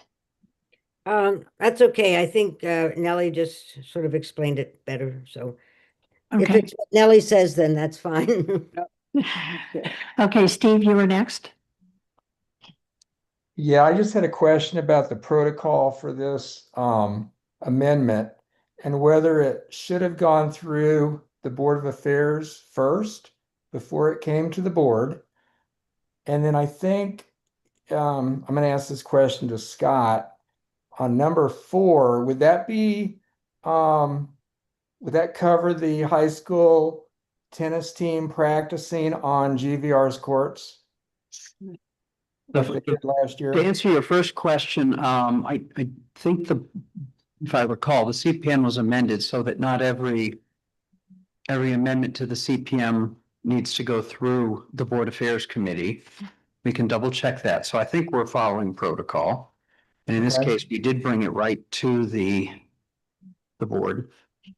Number 2, yeah, this would absolutely cover the high school, the Sahuarita High School. This would be a community type service that we're participating in. Okay. Now, if something like number 4 happened, would it be common for staff to bring that event to the board's attention? Or would it just be regular practice to just automatically accept them? Can I ask you to say that again, Steve? Somehow I missed. what you Okay. were saying. If number 4 occurred, right, and the CEO has the authority to grant exceptions, is that something that the CEO would bring to the board's attention just as a common courtesy, or would it not be, would it be considered not important? I'm just asking what the protocol is for number 4. You know, my understanding and application generally of a policy is it's a policy in order to free the board up so that you don't have to make certain decisions on a regular basis. And if we are simply following the policy that the board has approved, my practice and understanding is we don't generally go back to tell the board that we're following your policy. And therefore, we've granted the ability to participate in a community event. Now, depending on what this community event is, you'll probably learn about it anyway through the Green Valley News, but I don't think it would be necessary generally to come back and say, sure, I've exercised my ability to use this policy at this time.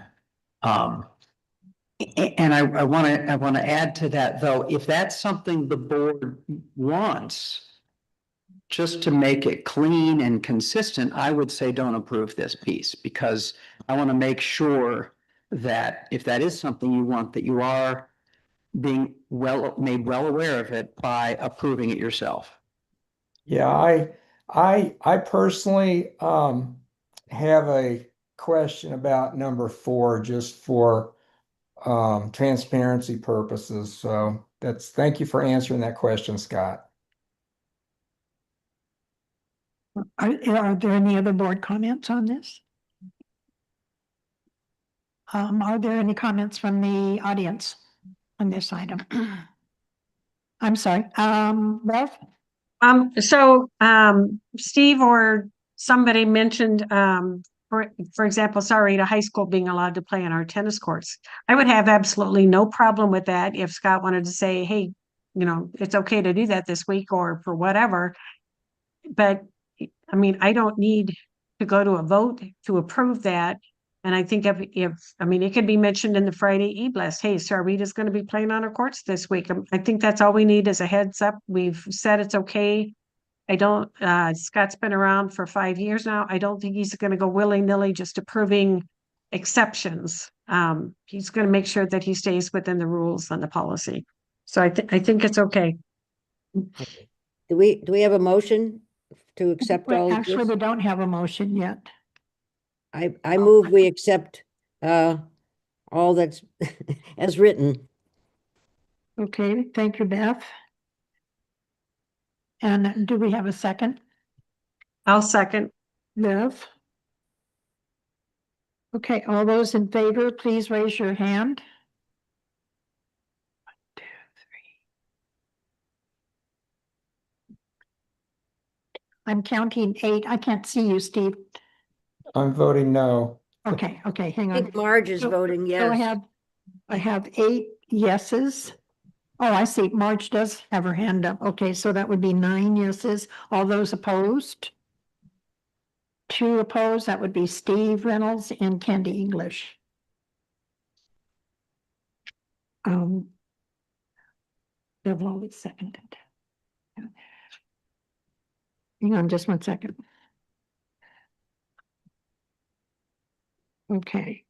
Okay, thank you very much. We'll move on to the approval of the Nominations and Elections Committee Chair. This was a nomination that comes from me, as president, and I forgot to give that information to Nancy to put into the board packet. But my nomination for the M&E chair is Beth Dingman, because April was our chair up until the time she got into her car accident and then had to resign from the board. So I asked Beth if she would, she had been a chair of the Nominations and Elections Committee prior to this year. So I asked her if she would step in and take over that one for the remainder of this year, and she said she would. So I'm sorry I didn't get that information to Nancy to put into the meeting book, but that would be my nomination. Not my nomination, she would be my appointment for the N&E chair for the remainder of the year. So I would move to approve the appointment of Beth Dingman for the Nominations and Elections Committee Chair As just now stated, I would like a second if we could. Second, Bev Lawless is a second. And all those in favor, please raise your hand.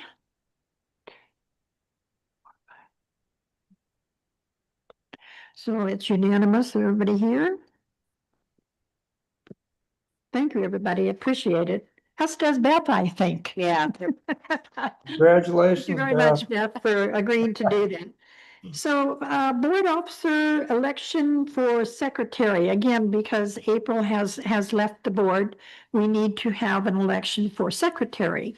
In her absence, Bart, who is assistant secretary, stepped up and took that, but we still need to do the election of the secretary.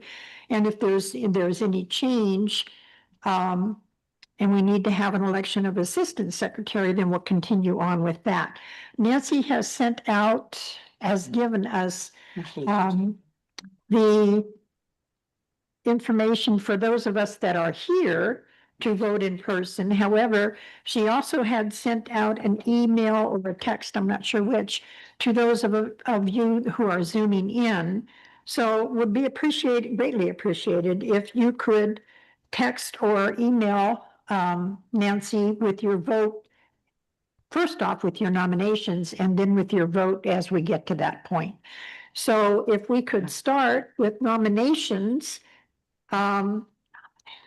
people on Zoom, if you would send that to Nancy, she had sent out earlier today her phone number to you so you could text it into her.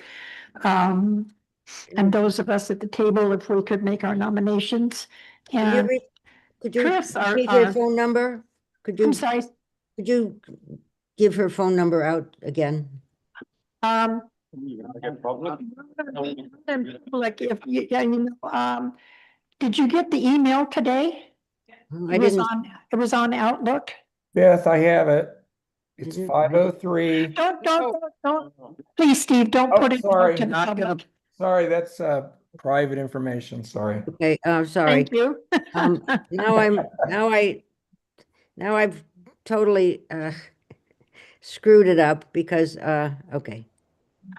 How about Nancy? What about your email? That's public because it's in all of our. Okay, could you? Well, that looks good. Could you? I don't remember what it is. Nancy's email. Yeah, it looks good. I think it's N. Oh, that's okay. Let's see. At gvrrec.org. GVRec. It's NANCIM. Okay. Yeah, that's good. GVREC.org. That would be her email address if you don't have her phone number. You got that, Beth? Got it. Okay, got it.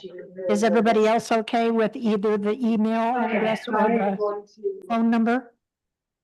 Okay, if everybody could send in a nomination, we would appreciate that. It's a secretary, right? This is for secretary, correct?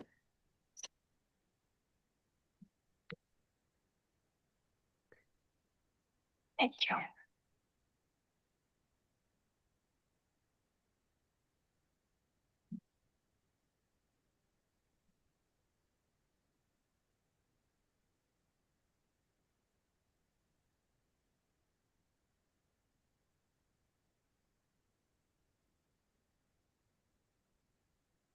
Beth, I just sent her phone number by text to you.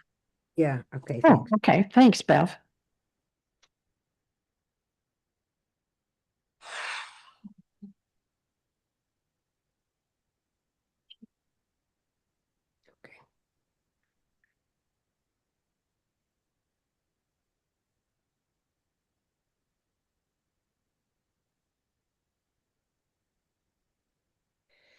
I think while we're waiting, I could add, what I have right now is 4, 8, I have 9. We ended up with 1 empty. So that makes 10.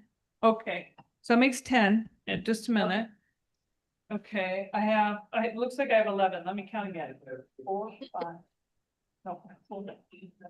Okay, I have 11. So what I have is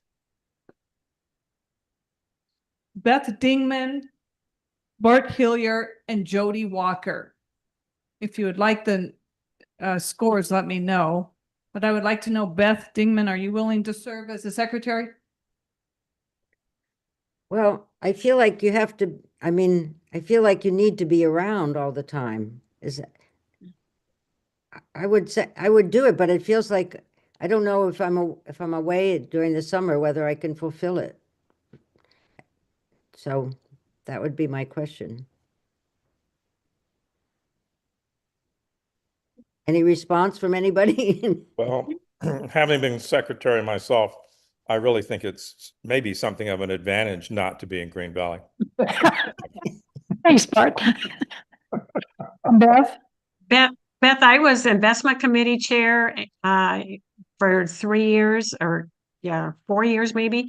And I don't think it matters. You can do everything on Zoom that you can do in person, and certainly with the secretary position, I believe. You attend whatever meetings, if any, outside of the board, with the president if you need to, and you can do that on Zoom or telephone. All right, then I accept. Okay, thank you, Beth. Bart Hillier, would you be willing to serve as a secretary?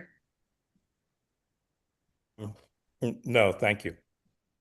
Okay, thank you, Bart. And Jody Walker, would you be willing to serve as a secretary? Yeah.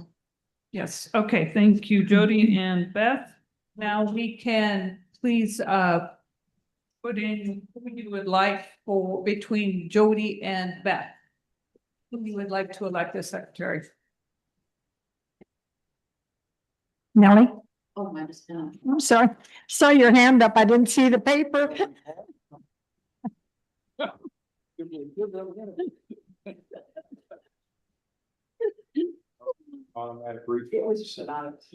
Chris? I'm so sorry. That's all right.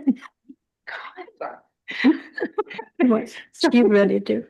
Yes, me up. You're embarrassed. Sorry. That's all right. We're getting close to the end here.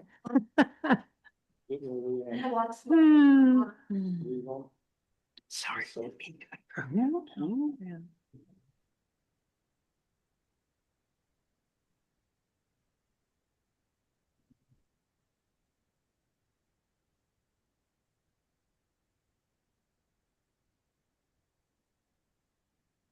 Okay, so it looks like Beth Dingman will be the new secretary with 6 votes and Jody Walker with 4 votes.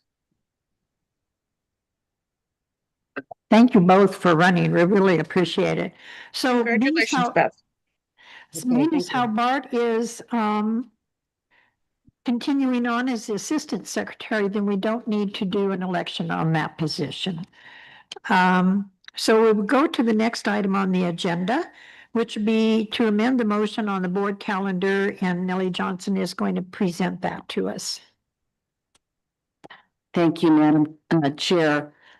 This is more of an overall governance issue with regard to when the board takes an action. If you want to change that action, it has to come back before the board. And it does relate to a specific example that happened with regard to our board calendar. And the board calendar was approved on April 23rd, at which time we had discussion and debate that we were going to meet the end result. We were going to meet 10 times a year without meetings in July and December. And that is what the motion stated. That was my intent of the motion. I was the one who made that motion, and Candy had seconded it, and that passed. It happened that we have a very good tool that is used, but it's not a governing tool, it's a planning tool. And this tool basically was used, I believe, to cancel the June meeting and never came back for a vote, a board vote to do that. Now, if it had gone for a board vote and you can do it through electronic mail and basically said there's not a reason to meet, we don't have enough agenda items, I'm sure that would have passed unanimously, but it didn't come before the board. And I don't think from a precedent standpoint that we want to be allowing board motions to be changed unless they come back before the board. So my first amendment there basically opens up for amendment to amend a prior action, which Robert's rules allows us to do, that was made on April 23rd. And what it would do is would change the language that the board calendar to approve the board calendar by meeting each month, except for July and December, unless modified by the board. So I would like to move that motion for consideration.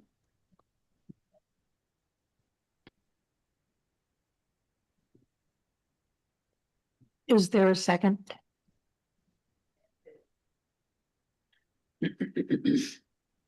I'll second. Steve? Yep. Steve's going to second it. Nancy, sorry, Nellie made the motion and Steve's going to second. So, and now we can have a discussion on it. Beth? Beth or Beth? I'm sorry, I know that's so close. It's really hard. I did, Beth Dingman is the first Okay, one. thank you. Bev, you can go next. I personally like some flexibility, in terms of, not everything having to go back to everybody for a vote. I don't see the real need for putting it down, in black and white that we have to do everything except, July and December. I don't know. I just like there to be a little more flexibility in how we're running things. May I respond to that? Sure. As a question. The issue is that when a board debates an item, which we did in April, we had a thorough discussion about let's meet.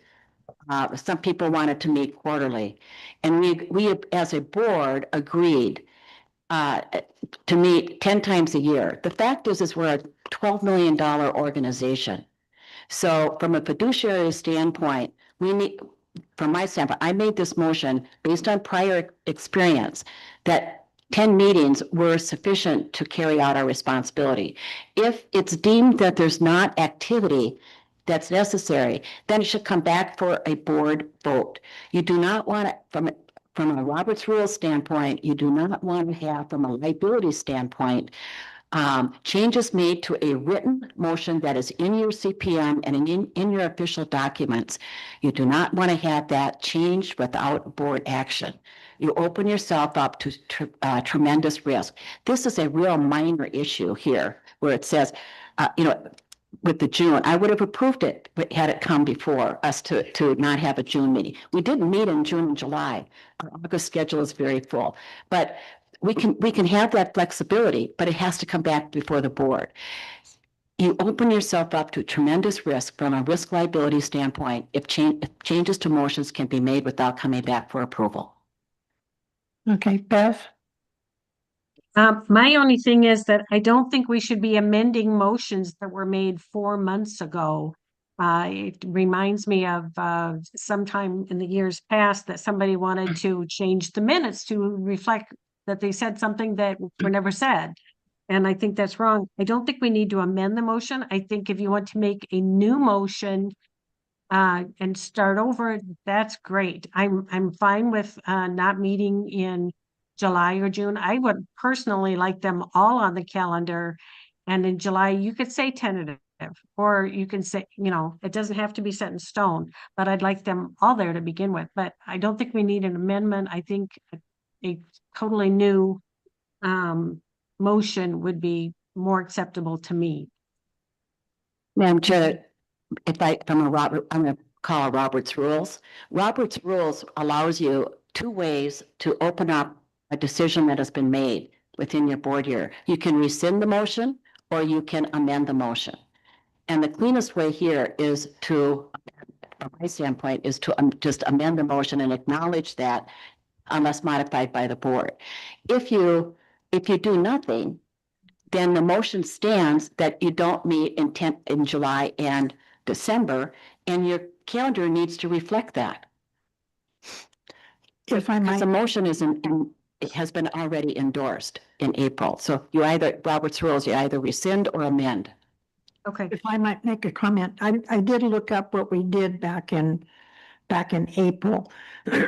And, number one, just, if you just look at the meetings from the CPM, it states, section 3 meetings, under board meetings, the last item 5, it says, a tentative annual meeting schedule shall be approved by the board at the first regular meeting following the annual meeting, which we did. However, if you look up the meeting book that came out in April, the meeting book had a recommended motion that stated, move to approve the annual board calendar, taking the month of July and December off and putting, if needed, quoted, on the months of May and September.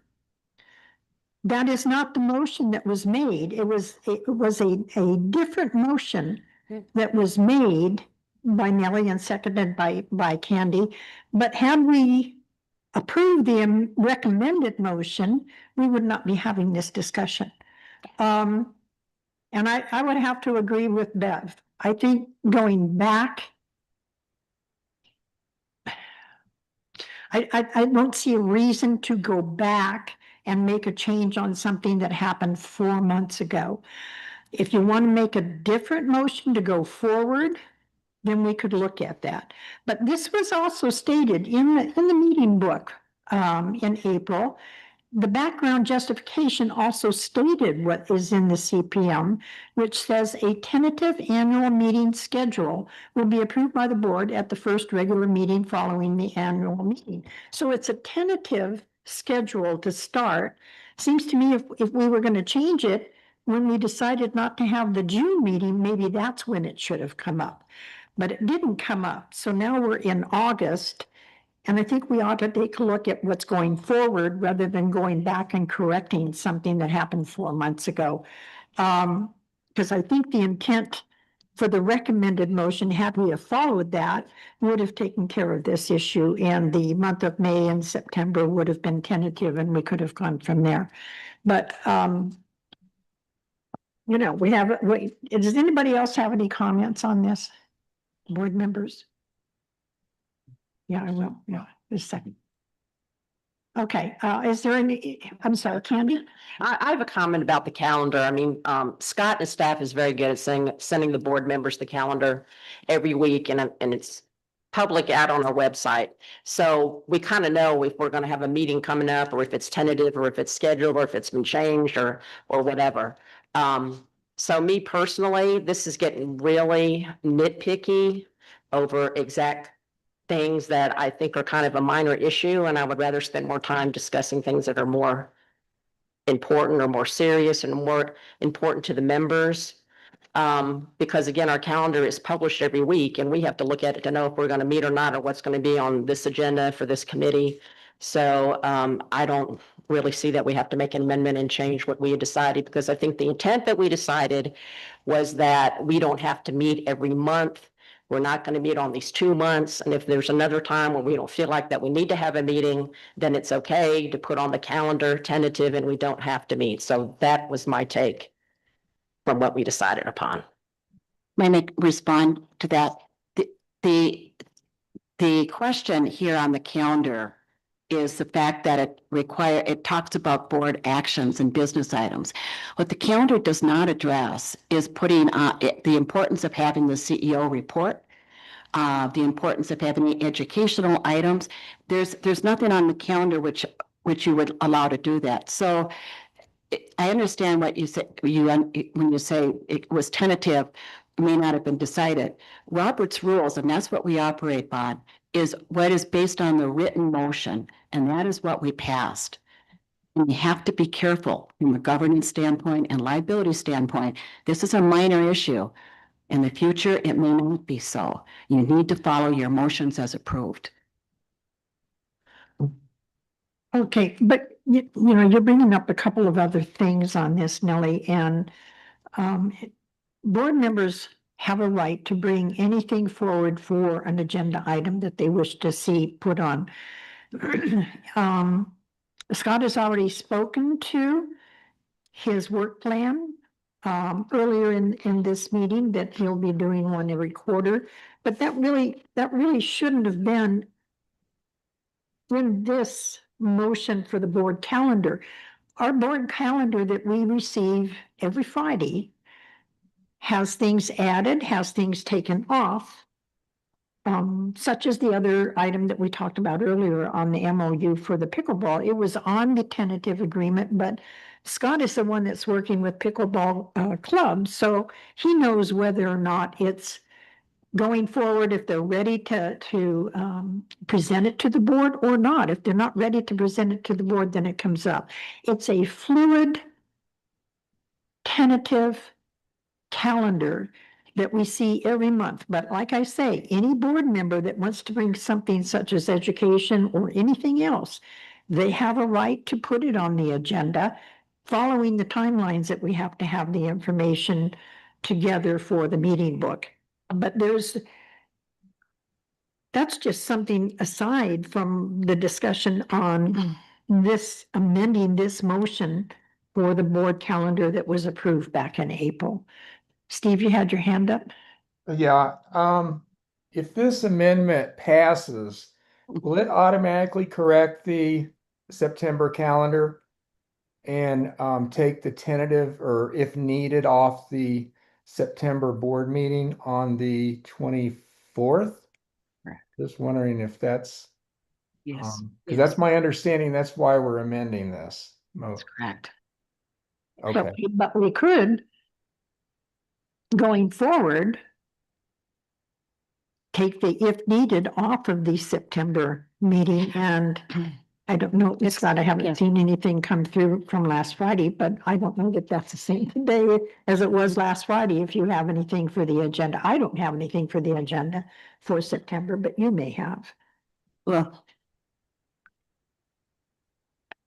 that's let me say that is the issue is we agreed to meet 10 times. We have not met in June and July, and to have tentative. I will then put on the CEO report, but I mean, if I have to put this, that I want to have a CEO report, I don't think I need to do that, and so I think the September meeting is important. We had agreed that we were going to not have meetings in July and December. I didn't even think we would cancel September, never came to my mind until I saw the tentative part. And it's not within the purview of the motion that was passed in April. So are we having a September meeting? I think if you don't want to have a September meeting, we should take a vote here not to have a September meeting. But I would vote against that with the fact that there's a lot on the happening now, but the issue is not that. The issue is if you're going to cancel a meeting, you need to have a motion that allows you to do that, that changes your original motion from April. Okay, I'm going to let Scott speak first, and then I'm going to take Lanny, and then I'm going to take Bev. Okay, thank you. I want to, just from a staff perspective, I want to be able to share, and Kathy already brought this up, but our understanding, just because the CPM says so, is that the board shall approve a tentative annual meeting schedule annually at its first regular meeting after the annual meeting. We've always had this assumption, at least from staff, that is a tentative meeting schedule because that's what the CPM says. What came out in the packet back in April, on the calendar, it says tentative. And in the packet that we have been sending to you every Friday, which is the corrected calendar, and this has been coming to you since Friday, May 2nd, also says tentative on it. And I will note that for Wednesday, September 10th, it says if needed, and Wednesday, September 24th, it says if needed. Now, staff was asked to provide a recommendation, and we did that. We absolutely did that. And so I think it's, at the end of the day, it's your calendar. But if you're going to make a motion that is that is black and white on when you are having your dates, I think you're going to have to amend the CPM also and remove the language that says the board approves a tentative calendar. Because if it's going to be, we're meeting these dates, then it's not a tentative calendar. So that's something that I think you're going to have to change. And in terms of meetings for September, we are recommending that you meet and have a work session in September as is on the calendar, but we'll remove if needed unless you disagree. But we need to talk as a board. You need to talk as a board because the Board Affairs Committee is meeting prior to that to talk about the bylaws changes. And we need to move forward with that because we're running out of time. So the bylaws recommended changes from the BAC do need to be discussed. I would recommend first you talk about it at a work session, and I would recommend you consider approval of those for the ballot on September 24th. I don't recommend delaying it because October, your work session and your regular meeting are dedicated to the budget. And I want to make sure that you have enough time to dedicate that time to the budget. The other thing that could possibly be talked about at the work session and then approved at the September 24th meeting is the guest pass policy. That's still with the Board Affairs Committee. I'm going to guess it's not going to be ready, but it might be ready. But it's not under the same timeline. There's no reason that has to move forward until the committee's ready to move it forward. Does that make sense? Yeah. Yeah. Madam Chair, I will withdraw my my motion. I think from a Robert's rule standpoint, I think my point's been made about making sure that we follow motions that are there. And the fact is that we're not going to meet in December, and we're going to meet in September. Just one clarification on the board calendar. I believe there's a difference between a work session and a board session in the CPM. Work sessions, my understanding, can be tentative. We didn't used to have those, but board meetings are more definitive from a governance standpoint. But I think Scott's point about taking a look at it from a board, the next time we have to set the calendar is next April. I mean, I'm assuming we're going to be meeting in October. We have meetings in October, November, January, February, March. At least people need to be more cognizant of getting any items that they want on the agenda in order to hold the meeting date.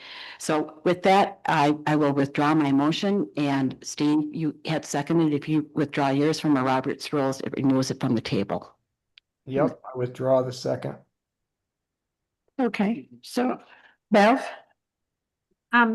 Nellie, you said there were two options, either amend or rescind. Would you be comfortable with rescinding the amend, the motion in April, and then making and coming forth maybe our next meeting with a corrected motion?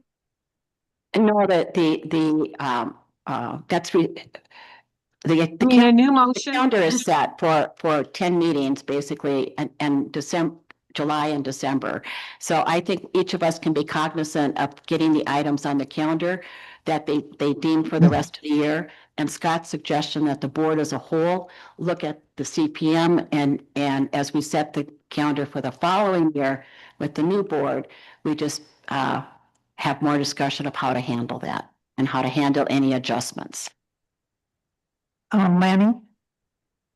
Yeah, I have to agree with Nellie on this one.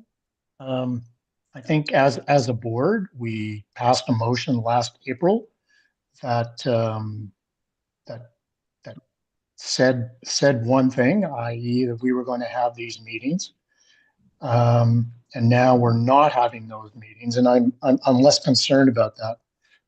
But I have to agree with Nellie just from a housekeeping perspective. It's leaving it a bit. It's just leaving it there, and if someone were to ask, we've just decided on our own to not have a meeting where our motion said we will be having these meetings. And Scott, to your point, our motions maybe should better reflect the CPM, which is tentative. So maybe Nellie, if we had used the word tentative in the motion last April, would that have satisfied the Roberts rules? My motion was very clear. I wanted 10 meetings a year.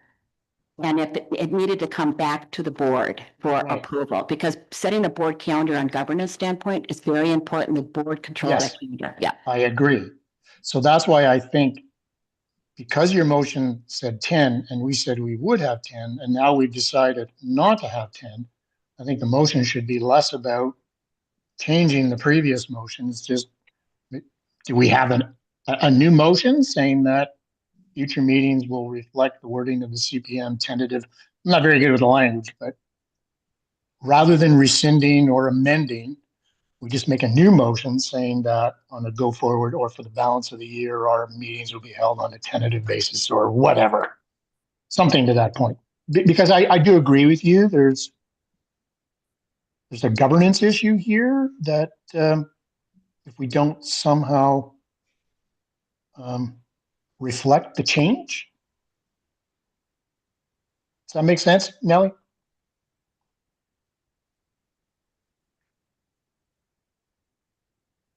It is, where are we? At the end of August? I think it's fine to leave the language the Okay. way it is. We didn't meet in June, and I think we'll be meeting the rest of the months going Okay. forward through the end of our governance year. It's more going forward when we set the Okay. calendar. And you are right as far as the issue on applying in different areas with regard to sticking to the motions as worded. Okay, thank you. Any other comments from the board members? Comments from the audience? Gentlemen, could you come up to the microphone, please, and give us your name and your GVR number? Good afternoon. My name is Oji Isiago and my GVR number is 25. Sorry, sir, could I get you to speak a little closer to the microphone? Because I cannot hear you. I'm sorry. Okay. Can you hear me now? Yeah, that's good. Okay. My name is Oji Isiago and my GVR number is 250604. I want to start out by saying how grateful I am for you guys doing this volunteer service. We are all, most of us by and large, have lived different lives, professionally from different states, and have had and held different positions, and we're now retired, and I, for one, appreciate, that you all are volunteers. You are very highly paid for volunteering. I begin by saying how grateful I am that you do this. Having said that, I think I want to underscore a point, which a comment is that the fact that you're volunteers does not take away the very important fact that you are fiduciaries of laws. You act in your capacity as fiduciary of all the members of GVR. And with that huge responsibility, you are required to act and conform yourself between certain laws and rules that govern, our nonprofits. One of them has been mentioned very prominently here, which is Robert's rules. And sitting and listening to the conversation here, it seems to me that if you don't already have a parliamentarian, you probably need one to make sure you are following Robert's rules. It's not only for the benefit of easy and transparency, but it also protects you as fiduciaries of this community. So I would just make a comment, and the motion I gather has been withdrawn, but the underlying point, I guess, takeaway is that words have matter. Motions have consequence. Whatever you move and the second and is approved appropriately, by all means, follow what your motions, what you pass, that's what you're expected to do. And I thank you for your service. Thank you very much, sir. Okay, so we won't have to take a vote because Nellie and Steve have withdrawn their motion. So we'll just leave that as having had a discussion on the item. Do we have any other member comments? Would you like to come up and give us your name and GVR number, please?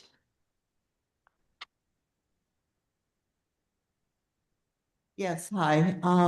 My name is Lynn Noble, and we don't have my number memorized, but it's 261-314. And I too would like to thank you because I know what it's like to serve as a volunteer on a board, and it's often a thankless job. And I do appreciate every one of you giving your time and your effort to the community.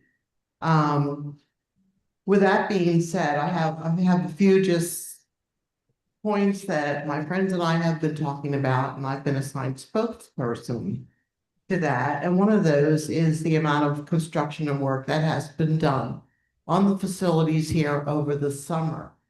And while I realize that these are necessary repairs and work orders and what have you, the amount of time that is taken to get these completed, they're not even completed, has been a hardship on the people who spend their entire year here in Green Valley. And some of the comments that we have been hearing, maybe not so much from the board, is that, well, we don't want to inconvenience, we want to inconvenience as few as people as possible. That doesn't sit well with people who are year-round, who are supporting their community year-round, because it seems to show favoritism for the people who are only here part-time, because their facilities are going to be intact when they return. And they haven't been sitting in temperatures of 110 and 12 degrees without being able to go to their pool. And while I know that the sentiment is you've got 10 other pools, if you've been to a facility, you have what I would call a home facility. Yes, you can go. Most people will not. They don't feel comfortable. They're familiar with what they have or what they do. So what we would like to say, if you're going to do these things, please spread the wealth over the entire year. I think everybody should have to. The snowbirds don't bring any more to the community than the people who are here year-round. I'm going to throw in another little pet peeve that I have with the class schedule and the fees. And we know that the seniors here are on limited income. They're on fixed budgets. Most of them probably are not, but there's a good percentage that are. And I'm one of them. And I don't mind paying for a class that I want to attend, although they are getting a little steep. What I do have a problem with is that a non-member of GVR can take that same class for $10 more. And you're concerned about bringing extra income in. It should come off the backs of the non-member. And I don't know what algorithm you used to come to those fees or to come to what a non-member should pay. But I would suggest that it would be greatly more for the non-member.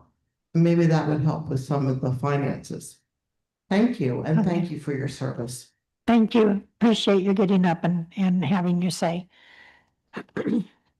With that, I believe, There's somebody else. I'm sorry.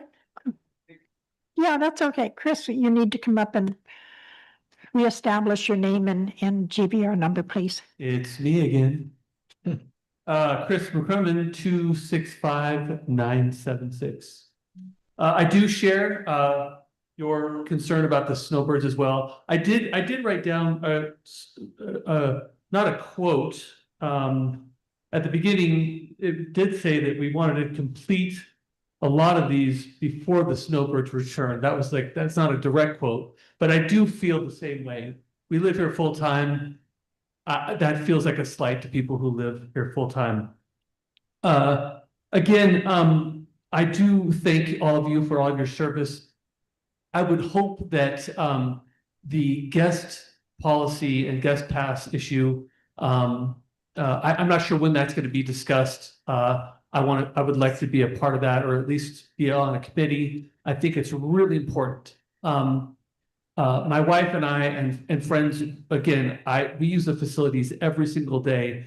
And 2 points. One is that we've seen guests bring in other guests. And we've seen people that don't have passes coming in.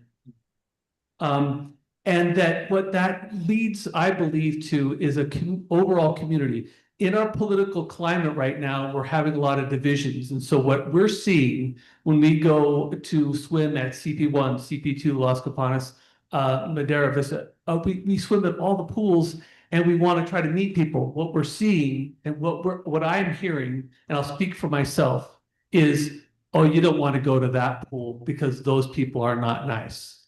Or you don't want to go to that pool, they're not nice. And I agree with you, the home pools, I would love to be have this community where people are like, come to my pool, come to our pool, come to this pool. Let's build a community where people are like, I'm going to go to this pool this week because I feel welcome and I want to go there. I get that I could maybe walk to a pool or walk here, but somehow, some campaign where we're bringing people together. Right now, it feels divisive, and I'd love to be a part of that community where we bring people together. Thank you very much, Chris. Thank you. Okay. With that said, I'll entertain a motion to adjourn. Second, Dave made a motion. Who's second? Jody. Jody. Thank you, Jody. And thank you, everybody, for attending. We're 13 minutes late, but I think we got a lot done. So everybody, I need to vote. Everybody that agrees with adjourning the committee, please raise your hand. Thank you, everybody.